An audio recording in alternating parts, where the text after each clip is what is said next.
Ready? 1, 2, 3. Welcome to our grand adventure! That's good. All right.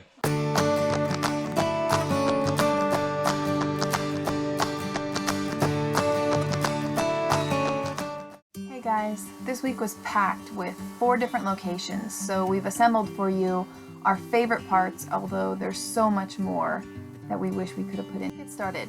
The drive from DeSoto to Shiloh only took us 3.5 hours, so it was a really beautiful and easy day of driving for us.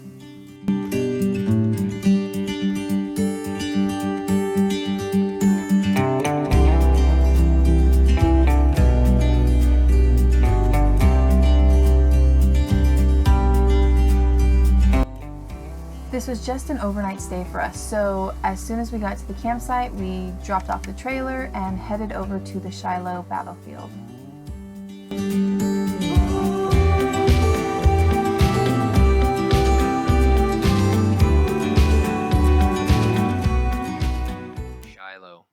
Shiloh is a historical battlefield from a Civil War battle in 1862. It was between about 40,000 Union soldiers led by General Grant and 44,000 soldiers, Confederate soldiers led by General Johnston.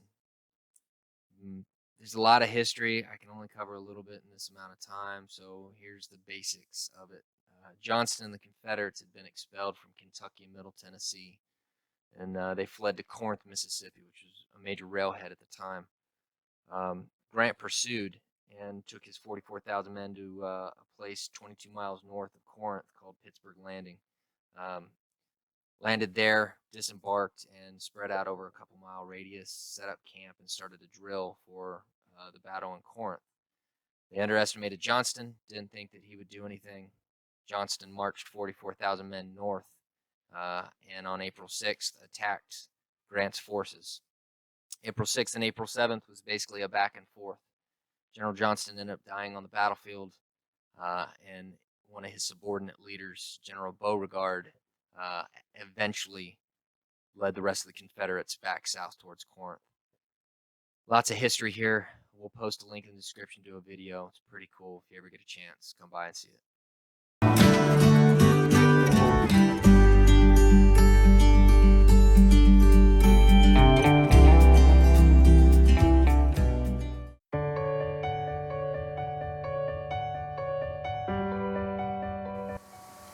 Shiloh to Vicksburg took us a little over 5 hours, but it was a fairly easy drive, staying mostly on highways.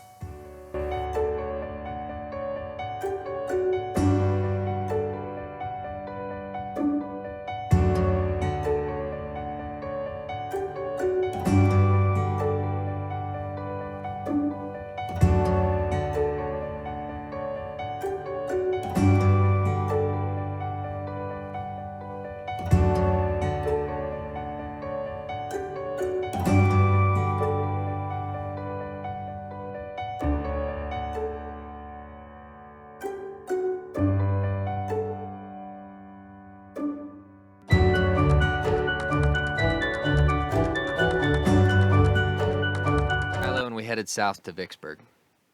The city of Vicksburg in Mississippi sits on the Yazoo and Mississippi rivers, and it was a key strategic hub for the Confederates during the Civil War. Both Jefferson Davis and Abraham Lincoln referred to it as the key to the South. When you walk into the park, there's a museum and visitor center, and once you actually start to drive through the park, you're driving along what was once the Union lines. The thing that stands out as you're driving along are all the massive monuments that are around. There's over 1,200 monuments within the park itself, each one donated by the states that had fought in this major campaign. Vicksburg itself was not a major battle. It was more of a campaign, as most of the fights were done in the surrounding areas. Vicksburg itself was a siege. There were a couple of attempts to bypass Confederates and get through the Confederate lines to take the town of Vicksburg, but those attempts failed miserably. We're driving to right now is called the Illinois Monument. There's 47 steps, each one representing a day of of the siege that it took to take Vicksburg. Inside of that building are the names of every single person from Illinois that fought in the Vicksburg campaign.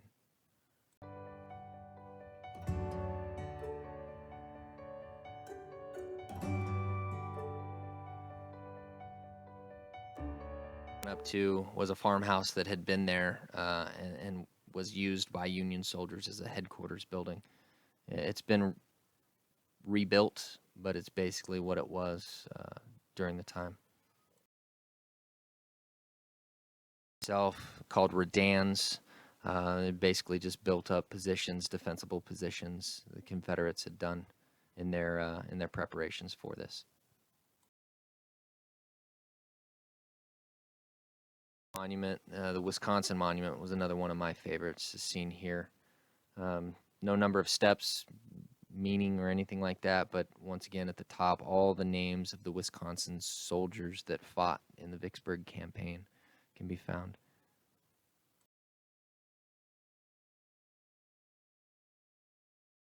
Another cool piece of history found at Vicksburg is the USS Cairo. USS Cairo was an ironclad gunboat that had sunk in the Yazoo River in the months preceding the Vicksburg campaign. It was a Union gunboat. It was torpedoed, and I think it was in the 1960s or 1970s. They salvaged what they could, brought it up, made a museum.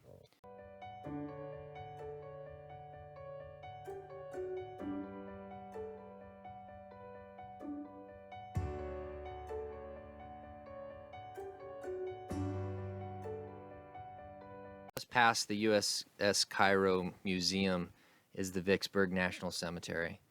Over 17,000 Union troops are buried here and 2 Confederate troops. The reason for this is that they did not allow the Confederate troops who died at Vicksburg to be buried at Vicksburg. They're actually in a different plot down in the city itself. Kind of sad, pettiness.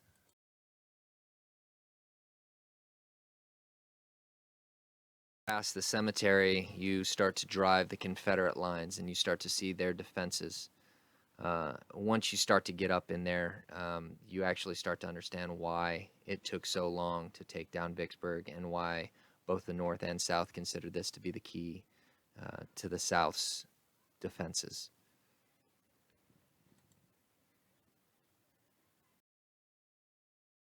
Throughout the park were donated by the states or by private vendors except one, and that was for Pemberton. Pemberton was the Confederate general responsible for the defense of Vicksburg.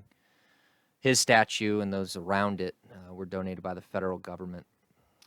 I encourage you to look into why. It's pretty sad.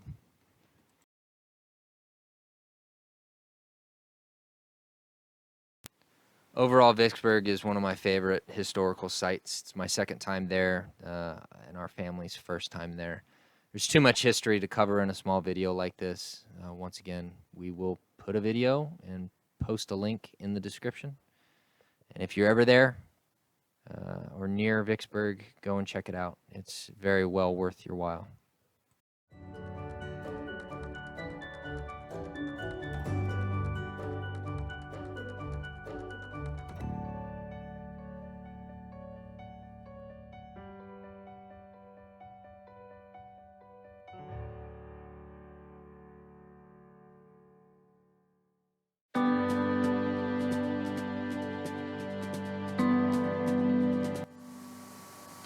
Going from Vicksburg to the Crater of Diamonds took us almost 5 hours. And at this point, I'm 50-50 on taking these backcountry roads. On one hand, it's really beautiful and we get to see a part of the country that I know we're never going to get to see again. On the other hand, it's so hard to stop and eat lunch or go to the bathroom because there's no rest stops and there's no gas stations big enough for us. We ended up going through Louisiana and just popping by and saying hi and bye because we lived in Louisiana for 3 years. We were stationed there. And that is as much as we wanted to see it.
Crater of Diamonds State Park in Arkansas. That's right outside of Murfreesboro, Arkansas.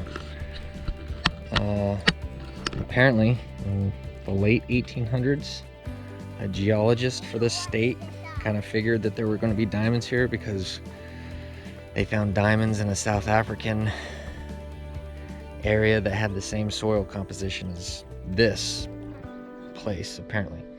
And then in the early 1900s, a guy bought the land and started digging, or found some on the surface or something like that.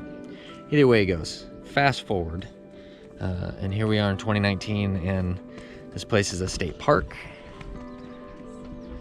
where people come and dig for diamonds.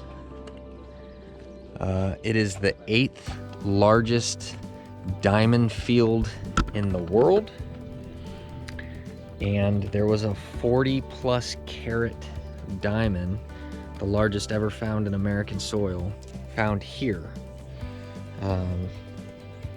Yeah, pretty cool. Wasn't that expensive. I think it was worth every penny to be able to pay to play in the mud and to dig holes, and then to sift that dirt looking for cool rocks. The kids are hoping to strike it rich, and we think Walker will probably be the one that finds something real because he's the only one who is goofy and lucky enough to do so.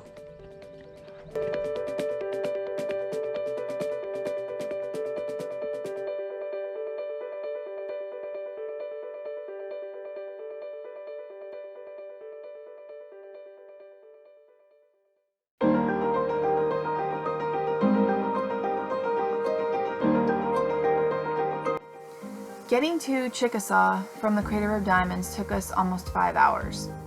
And like I had said earlier, we were following the Trail of Tears. So it was really interesting going into Oklahoma, where we finally entered Indian territory, this place where all these Indians were being led to, and we saw the end of the trail motel. And we got to see the Choctaw Nation's center, and then ended up going into the Chickasaw Cultural Center when we were there.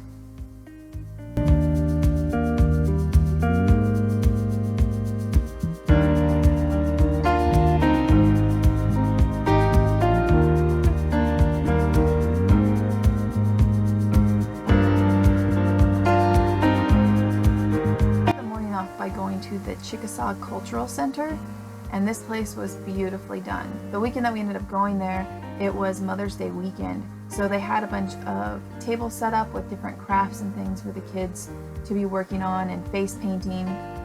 And the kids really enjoyed that, as well as all the history that we were learning about ourselves. Come to find out, the Choctaw and the Chickasaw tribes were once one tribe that were following two different brothers. And the brothers had a disagreement about whether they should stay in the land or move on, and that's when the tribes separated, one side following one brother and one side following the other, and then eventually both ended up back in Oklahoma. While we were here, we got to see a stomp dance demonstration. Here's just a small piece of it.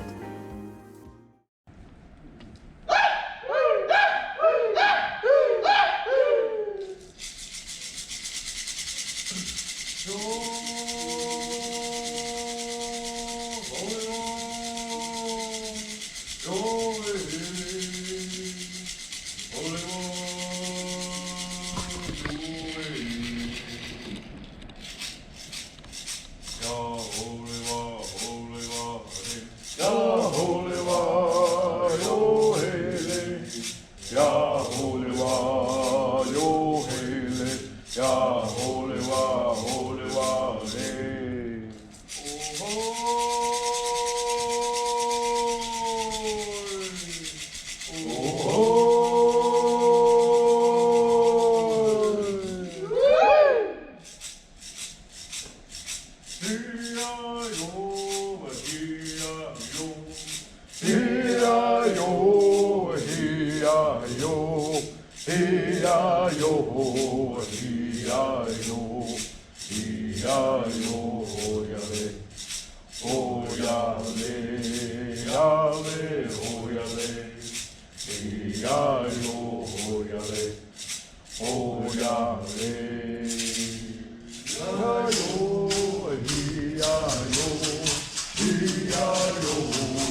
we headed over to the Chickasaw National Recreation Area.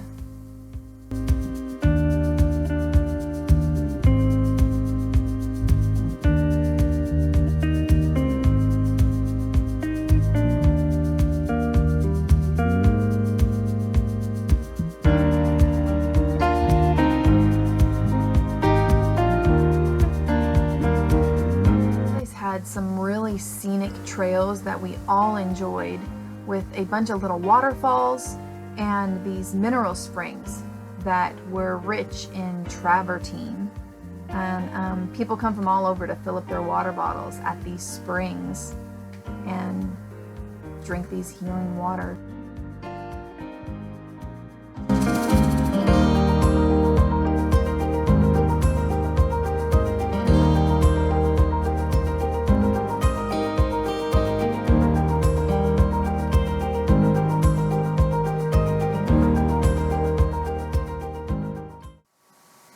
As always, we want to thank you guys for joining us on our grand adventure, and tune in next week where we take on Texas. But for daily updates, you can follow us on Instagram at Our Grand Adventure 2019.